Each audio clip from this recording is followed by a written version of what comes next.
अस्सलाम वालेकुम नाज़रीन, मैं हूं एडवोकेट जुबैर कुंदी। इस वीडियो में हम आपको बताएंगे कि अगर आपकी जमीन पर नाजायज कब्जा हो गया है और जिन्होंने नाजायज कब्जा किया है उनके पास कोई सबूत नहीं है, लेकिन इसके बावजूद भी अदालत में केस चल रहा है, तो उनके लिए खुशखबरी है कि हाल ही में सुप्रीम कोर्ट ऑफ पाकिस्तान ने एक बहुत खूबसूरत के फैसला दिया है और उसमें उन लोगों के लिए खुशी की नवीद है जिनकी जमीनों पर नाजायज कब्जे हुए हैं और केस अदालतों में चल रहे हैं, झूठे केस चल रहे हैं। अब होता यूं है कि जो नाजायज काबजीन होते हैं, जो लैंड ग्रैबर्स होते हैं, जमीन पर कब्जा कर लेते हैं और वो शातिर लोग होते हैं, उनके पास लीगल टीम होती है, वो फौरन अदालत चले जाते हैं और किसी ना किसी तरह से अदालत में स्टे भी ले लेते हैं और अदालत में केस को लंबा चलाई जाते हैं। जो जमीन का मालिक होता है तंग आकर जमीन उनको बेच देता है या बेचारे की एक नस्ल खत्म हो जाती है। तो इसको सुप्रीम कोर्ट ऑफ पाकिस्तान ने बड़ी खूबसूरत जजमेंट के साथ सम अप कर दिया है।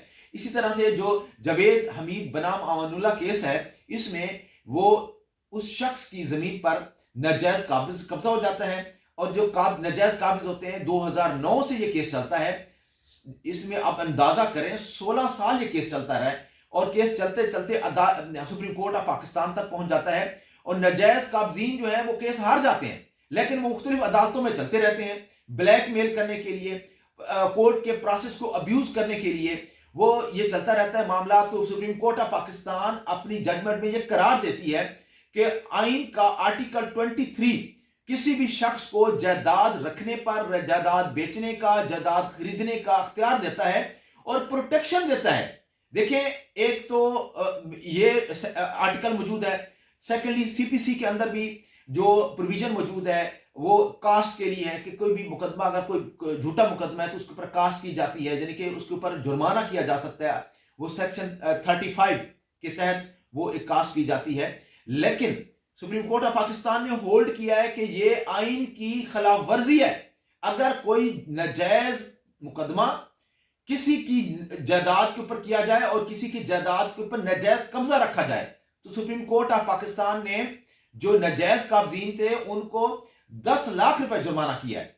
10 लाख रुपया जुर्माना किया ताकि वो जो बेचारे जिन लोगों की जमीन पर कब्जा हुआ था और 16 साल तक कब्जा रहा है उनको कुछ ना कुछ कंपनसेशन मिले।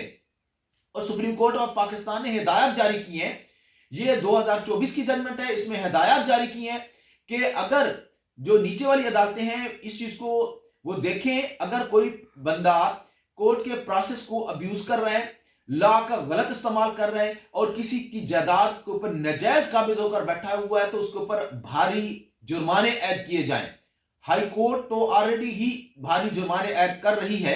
लाहौर हाई कोर्ट में मैंने ऐसे काफी सारे केसेस देखे हैं और उन बहुत सारे केसेस में पेश हुए हैं और लोगों पर जुर्माने हुए। मैंने खुद बहुत सारे केसेस में मैं पेश हुआ हूं और हमने सदा की है कि इनके ऊपर जुर्माना किया जाए। तो लाहौर हाई कोर्ट ने न सिर्फ केस खारिज किया है बल्कि भारी जुर्माना भी किया है। तो आपके लिए ये एक बहुत अच्छी खबर है।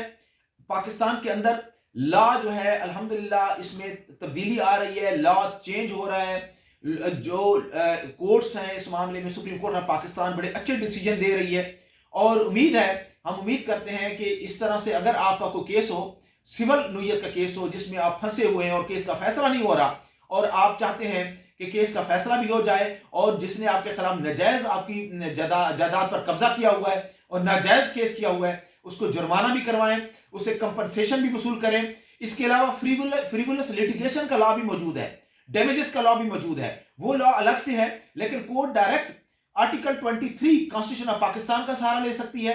जजमेंट में ये चीज को वाजे कर दिया गया है। देखिए, सुप्रीम कोर्ट की जो जजमेंट होती है वो भी एक कानून का हिस्सा बन जाती है, वो एक आरडी कानून होती है और वो कानून है वो तमाम अदालतों पर बाइंडिंग है, पूरे पाकिस्तान के ऊपर बाइंडिंग है।